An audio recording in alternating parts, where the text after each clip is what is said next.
తెలంగాణ రాష్ట్రంలో ఉన్న 32 గిరిజన తెగలను విచ్ఛిన్నం చేసి జరుగుతున్నాయని, అట్టి కుట్రలను చేస్తే చూస్తూ ఊరుకోమని లంబాడా సంఘం నాయకులు కొర్రా ఈశ్వర్లాల్, మఖియా నాయక్, భరత్లు అన్నారు. మంగళవారం అచ్చంపేట ప్రెస్ క్లబ్ లో వారు మీడియాతో మాట్లాడుతూ గిరిజనులను విభజించే విధంగా మాజీ ప్రజాప్రతినిధులు సోయం బాపురావు, తెల్ల వెంకట్రావులు గిరిజనులలో వర్గీకరణ కోసం సుప్రీంకోర్టు ఆశ్రయించడాన్ని తీవ్రంగా ఖండిస్తున్నామని అన్నారు. భారత రాజ్యాంగం కల్పించిన హక్కు ప్రకారం ఆనాడు కాంగ్రెస్ మాజీ ప్రధానమంత్రి స్వర్గీయ ఇందిరాగాంధీ 1978లో లంబాడీలతో మరికొన్ని తెగలను గిరిజనులు కలిపిన విషయాన్ని గుర్తు చేశారు. తెలంగాణలో ఉన్నటువంటి లంబాడీలను ఎస్టీ జాబితా నుండి తొలగించాలని చెప్పేసి ఎవరైతే మాజీ ఎమ్మెల్యే తర్వాత ఎంపీలు ఎవరైతే ఈరోజు సుప్రీంకోర్టులో కేసు వేసిండ్రో అది శుద్ధ అబద్ధము. తర్వాత ఇక్కడ ఉన్నటువంటి తెలంగాణలో ఉన్నటువంటి లంబాడీలు తరతరాలుగా ఈ భూమిపైనే భూమిపుత్రులుగా ఉన్నటువంటి అంశాన్ని మీకు మరోసారి గుర్తు చేస్తున్నాము.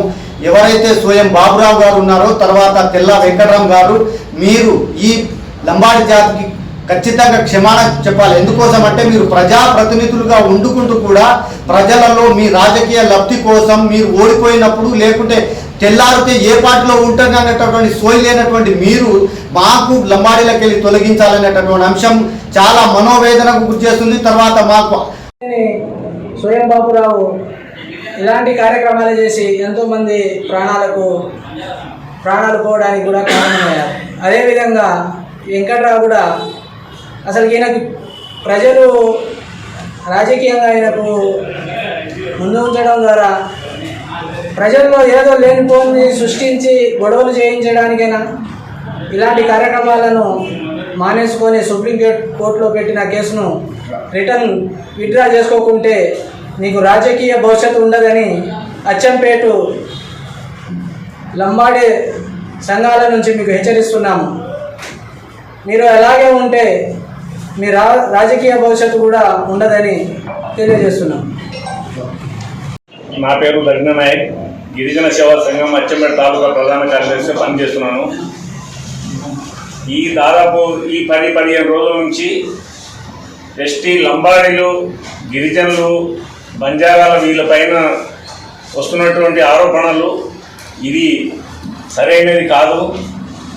ఈ సోయి లేని సోయం బాబురావు, తెలివి లేని తెల్ల వెంకట్రావు, అసలు మీరు రావు అని పేరు పెట్టుకున్నారు కదా, అసలు మీరు ఈ తెగకు చెందిన వాళ్ళ, గిరిజన తెగకు చెందిన వాళ్ళ? మీరు అసలు గిరిజన తెగకు చెందిన వాళ్ళు అసలు కానే కాదు. యాక్చువల్లీ మీకు తీసుకుపోయి మీకు ఓసీలో కలపాలి. మీరు ఎస్టీ తెగలం. మేము దాదాపు తెలంగాణ రాష్ట్రంలో 42 లక్షల మంది ఉన్నాం. మేము దాదాపు 80% మేము ఎస్టీ వాళ్ళ ఉన్నాం. ఎక్కడ చూసినా ఎటువంటి ప్రదేశాలు చూసినా మేము ఎస్టీ వాళ్ళు ఎటువంటి పనైనా మేము ఆ విధంగా చేసుకొని బతుకుతున్నాం. కాబట్టి మీరు మా మీద ఇటువంటి సరైన ఆరోపణలు చేయడం మంచిది కాదని నేను హెచ్చరిస్తున్నాను. ఈ విషయం ఇంతటితో సమాధానం. ఎందుకంటే సోయం బాబురావు గారికి మొన్న ఎంపీగా గెలిపిస్తే నేను చేసే శాతాలను చూసి ఎంపీ టికెట్ను కూడా తొలగియడం జరిగింది, ఎమ్మెల్యే కూడా ఓడగొట్టడం జరిగింది. ఈ యొక్క లంబాడీలను కూడా ఎత్తిరించి ఏ పార్టీ వాళ్ళైనా కానీ ఏ సిద్ధాంతం కలిసిన వాళ్ళు కూడా సహకరిస్తే మేము దేశవ్యాప్తంగా వాళ్ళ పని పడతాం. వాళ్ళు మమ్మల్ని వెళ్ళగొడతామని వాళ్ళనేది కాదు, వాళ్ళు వెళ్ళిపోయేటువంటి పరిస్థితి కూడా మేము ఏర్పాటు చేస్తాం.